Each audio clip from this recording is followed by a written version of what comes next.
first time mo magkaroon ng nimbas? at chatter, saan ka pumunta? Anong lesson na nakuha mo? Bago ka napunta sa PCC, and what are the changes? Yan ako. Ako niyan. Ako, grabe pa. Baka ako sa PCC. What are the changes? Yung bago ka anong difference outside? Iba kasi ibibigay siya na yun Actually, before, ever since nandito ako mag-10 years na this November, hindi talaga ako nag-chat or whatever. Kaya ako nagkaroon ng chat, ang gumawa pa ng ID ko, isang kapatid ko. Kasi mag-forward sila ng UK na asawa niya. Sabi niya, kung tatawagan mo ako doon ate, masyado mahal. Nagkaroon ako ng YM gawa. Nagkaroon ko ang setting ng city ko, hindi ko na magamit ngayon ng internet ko. Dinala ko ngayon sa people sa Central. Sabi ng babae doon, nagmamadali ka. Sabi ko, hindi. Sabi niya, gusto mo ipasok ko lahat dito ng mga alam ko na yung pwede mo. Para magamit mo yun. Sabi niya. Tapos yun, ano niya yung iba? Sabi ko, ko? Maganda to, at least makakapasok ka ng mga cellphone. Para hindi ka man nag-boring sa right. Kasi hindi ka makapasok doon sa mga cellphone. Di ba yung mga... Kasi rin-add mo lang sila lang. Sabi ko, di mo na ako marunong yan. Talagang tinuruan niya ako. Sige, pasok ko yung ID mo sa mga room. Tapos may mag-add, i-receive ko i-delete din natin. So, siya yung nagturo sa akin. Tapos pagdating ng bahay, siyempre inaral-aral ko kung saan ako papasok, kung paano papasok. Minsan pagpapasok ko sa room, hindi ko alam kung paano ako mag-post. Tapos hindi ko alam kung paano ako lalabas. Tapos tatanong pa rin, WB, wala akong webcam. Tanong ko din yan. Wala akong webcam. Ano yung asal? Tatanong. Kanya ako nagtatanong dyan. Ate, yung first time ko ayoko na sa chatroom niyo, ang gulo. Hindi ko alam kung anong isasagot ko dun sa mga tanong. Wala akong webcam. Sabi ko.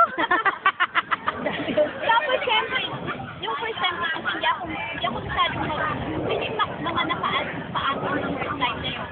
Kung saan yung invitation nila, naku, sa room nila napupunta, yung first time, hindi naman sila matupunta. Sa mga laro-laro, sa game sa labas. Both mga games yung napapasukan ko. Kasi pag nandun ka, iba-ibang klase yung may nag-a-answer. Tapos, yung, alam mo yung trick, ang trick talaga natutunan ko is kung sabihin nila sa'yo na huwag ka nang pumasok ng chatroom kasi magulo na. Yung, dito na lang, yung tayo dalawa na lang yung usap. Ganun, di ba? Ganun sila. Pumasok ka na doon. Magulo, yung ganun sila. Siyempre, pagkabago ka parang, parang parang, ikaw kasi, Christian ka, siyempre, sa lahat ng pupuntahan mo, hahanapin mo talaga yung family mo. So, nag-research ako na nag-research, tapos nakita ko yung Pinoy Christian community. Tapos, yung parang hindi pa rin ako nag-stay doon, unang nag-attack si Wen. Saan-saan ako yung picture na doon, naka-green siya, na parang nakaganon yata yung sa gilid. Makain lang niya. Yun yung ano ko sa kanya, pero hindi ko pa siya na-PPA or whatever. Basta, na-add lang siya sa akin, tapos marami na yung ibang nag-add. Tapos minsan, hindi na ako nag-commit talaga sa room. Minsan, alam ni Kuya Jeff, minsan sa gabi, sa madaling araw, kung pasok ko rin ako yung pag-nag-i-gising ko sa ano. Kasi muna walang gising. Saka si Wendell, yun yung lagi nila pagkasama ni Kuya Jeff noon before. Tapos hindi pa rin talaga ako nag-stay sa search pa rin ako. Tapos hanggang may nag-invite sa akin sa CW. Ate, doon ka, sabi sa akin yung makakapag-share ka doon ng word of God. Walang makulit, walang punta ako doon. Tapos welcome ako. Tapos nagkataon anniversary nila first yata. Yun, parang doon ako, nag-join ako sa game, parang series game 1, game 2, game 2, game 4. Game 5 yata ako naka-join. Parang chance ko rin kasi wala yung mga naka-PC, nanalo ako. Kasi pag may naka-PC, ang bagal sumating yung ko. Kasi sila ang bilis na nila. Kasi yung makaunang tamang sagot yun. Una ko nanalo. Tapos, bumalik ako ng BCC. Yung hindi ko pakilala, hindi ko si Daddy kasi dalawa ko na. Hindi ko yata yung name ako. Tapos, sabi niya sa akin, ikaw, scholar ka pala, sabi niya sa akin. Sabi ko, bakit mo alam? Sabi ko, nakita ko sa FB. Sabi ko, sa Friendster, sabi niya. Sabi ko, anong Friendster? Nakakita yung Friendster na ilaw na di pala.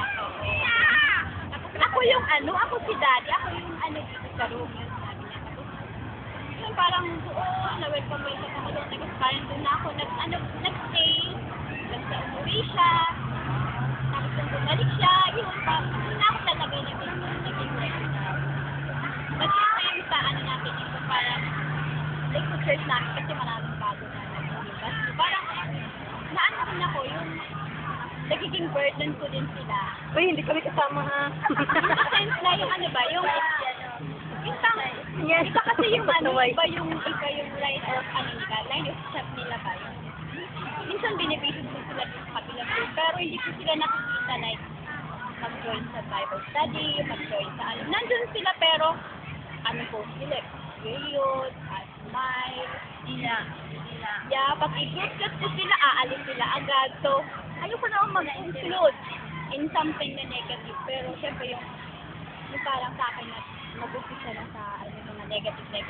Syempre, parang kaya minsan inaano ko sila ngayon. Ano, yung mag-commit na lang doon sa ano. Tapos kasi ang ano kasi, meron kasi parang nag-share na sa PCC daw is bawal ang joke, bawal ang ganito, ang daming bawal. Kaya sabi ko, huwag mo na kayo nakinig sa sabi. Try nyo na lang, i-try nyo. Para makita niyo yung ano naman. Kasi syempre, in every ano naman, every activity, mayroon namang time. May time na pwede kang mag-joke, pwede kang mag-share, pwede kang ano. Syempre, kung Bible study, alam naman na mag-joke ka, diba? Or, yun tapos, pag ano makikita. So, ano yung ongoing service? Yun lang. Yun lang. So, at least yung ano ko doon is, yung Pinoy-Christian community, at least kung mapunta na tayo sa ibang line of oriental, kung always negative, kung hahanapin talaga natin yung family na Christian, mahahanap natin. Hindi man perfect, but at least we'll have a chance to share or makikita din natin yung ano yung share natin. Yun lang. Amen. Salamat! Nasa si Juan? Next. Ayun, mag-iwan. Si Ay, si Che! Ako nag-first na siya!